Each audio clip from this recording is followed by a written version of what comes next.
warahmatullahi wabarakatuh. Perkenalkan, nama saya Anggun Wilia Febriani dengan NIM 231010504394. Di sini saya akan menjelaskan materi dari mata kuliah Banglis, yaitu tentang kecukupan penuhan modal untuk resiko pasar atau disingkat dengan KPPM resiko pasar. KPPM resiko pasar adalah kerangka regulasi penting yang memastikan bank memiliki modal yang cukup untuk menyerap potensi kerugian akibat fluktuasi pasar. Ini adalah pilar fundamental dalam menjaga stabilitas keuangan dan solvabilitas bank di tengah ketidakpastian ekonomi global. Memahami KPPM pasar sangat krusial bagi bank, regulator, dan investor untuk menilai kesehatan finansial suatu institusi. Ini bukan hanya tentang kepatuhan, tetapi juga tentang manajemen risiko yang proaktif untuk melindungi aset dan menjaga kepercayaan publik. Selanjutnya saya akan menjelaskan tentang memahami risiko pasar, yaitu ada definisi dan dampaknya. Definisi risiko pasar yaitu risiko pasar adalah potensi kerugian pada neraca dan rekening administratif bank yang disebabkan oleh perubahan variabel pasar. Ini mencakup fluktuasi suku bunga, nilai tukar mata uang, harga saham, dan harga komoditas. Fokus utama atau portofolio trading. Risiko ini terutama muncul dari portofolio trading atau trading book bank, di mana instrumen keuangan diperdagangkan dengan tujuan menghasilkan keuntungan jangka pendek dari pergerakan harga pasar.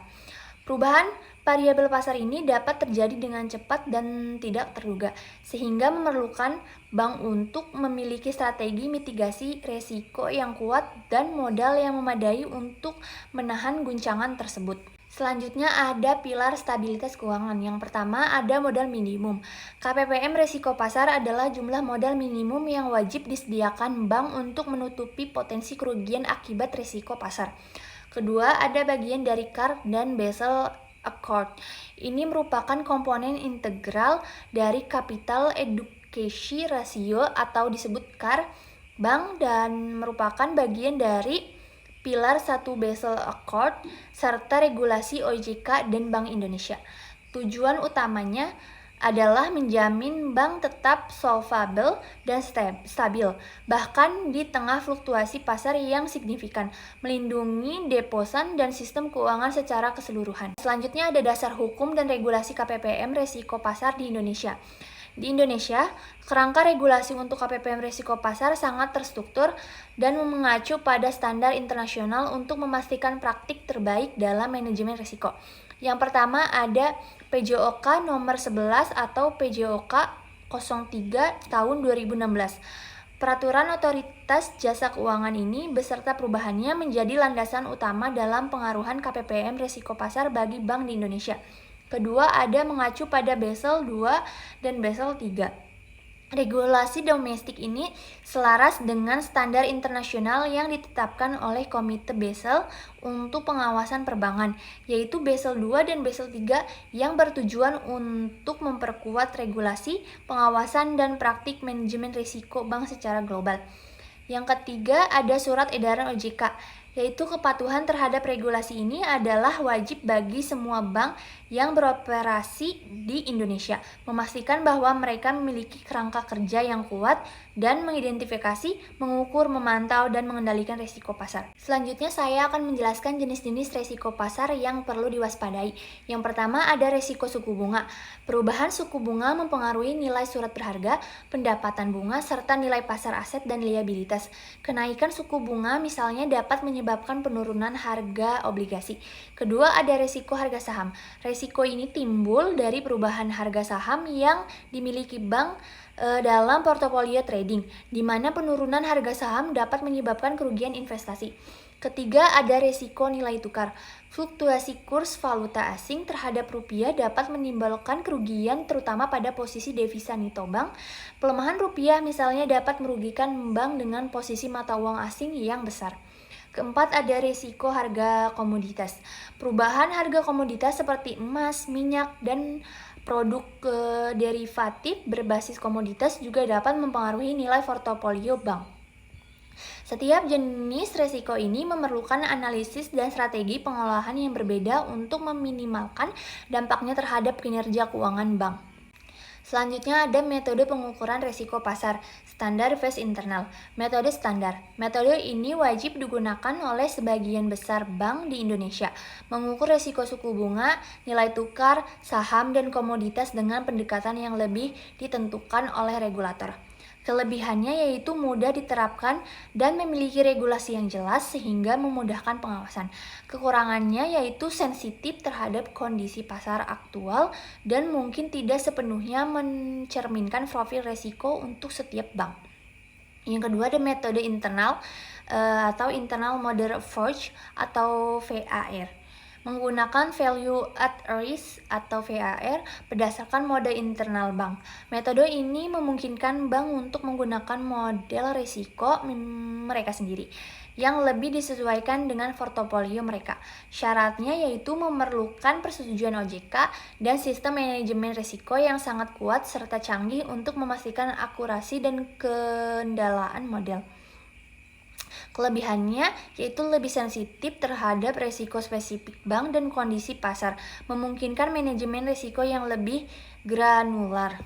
Saya akan menjelaskan perhitungan KPPM resiko pasar atau dengan metode standar. Rumus umumnya kalian bisa lihat sendiri, yaitu ada KPPM resiko pasar sama dengan 8% dikali ATME resiko pasar. Rumus ini menunjukkan bahwa modal minimum yang harus disediakan adalah 8% dari aktiva tertimpang menurut resiko atau disebut ATME resiko pasar. Kedua ada komponen ATME resiko pasar. ATME resiko pasar merupakan penjumlahan dari resiko suku bunga, resiko nilai tukar, resiko saham, dan resiko komoditas. Ketiga ada contoh perhitungannya. Jika ATME resiko pasar sama dengan 500 miliar, maka KPPM-nya 8% dikali 500 miliar sama dengan 40 miliar. Artinya bank wajib menyediakan modal minimum 40 miliar untuk menutupi potensi kerugian dari resiko pasar. Selanjutnya ada pengelolaan resiko pasar dan dampaknya pada kinerja bank. Pengelolaan resiko pasar oleh bank wajib menerapkan berbagai strategi untuk mengelola resiko pasar secara efektif. Yang pertama ada limit resiko pasar, kedua ada stress testing, ketiga ada mark to market, keempat ada hedging, dan kelima ada pemantauan posisi devisa neto atau PDN. Dampak resiko pasar terhadap kinerja bank.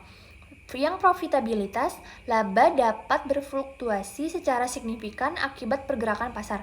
Likuiditas, tekanan arus kas dapat terjadi jika ada kebutuhan mendesak untuk menjual aset yang nilainya menurun. Solvabilitas, kerugian besar dari resiko pasar dapat menurunkan capital adequacy ratio atau CAR. Stabilitas, resiko sistematik dapat muncul jika banyak bank mengalami kerugian pasar secara bersamaan. Kesimpulan dari materi yang saya sampaikan yaitu yang pertama kewajiban modal minimum. KPPM resiko pasar adalah kewajiban modal minimum yang esensial bagi bank untuk menutupi potensi kerugian yang timbul dan fluktuasi pasar yang tidak terduga. Kedua ada cakupan resiko pasar. Resiko pasar mencakup berbagai elemen krusial seperti suku bunga, nilai tukar, harga saham, dan harga komoditas yang semuanya dapat mempengaruhi stabilitas finansial bank. Ketiga, ada pengaruh pada CAR bank. Perhitungan KPPM resiko pasar memiliki dampak langsung dan signifikan terhadap capital adequacy ratio CAR bank, indikator utama kesehatan finansial. Keempat, ada stabilitas dan keberlanjutan. Pengelolaan resiko pasar yang efektif dan kepatuhan terhadap KPPM resiko pasar sangat vital untuk menjaga stabilitas dan keberlanjutan operasional bank dalam jangka panjang. Dengan demikian, KPPM resiko pasar bukan hanya sekedar regulasi melainkan pondasi yang penting yang mendukung kepercayaan publik dan integritas sistem keuangan secara keseluruhan. Segitu saja penyampaian materi saya, kurang lebihnya mohon maaf. Wassalamualaikum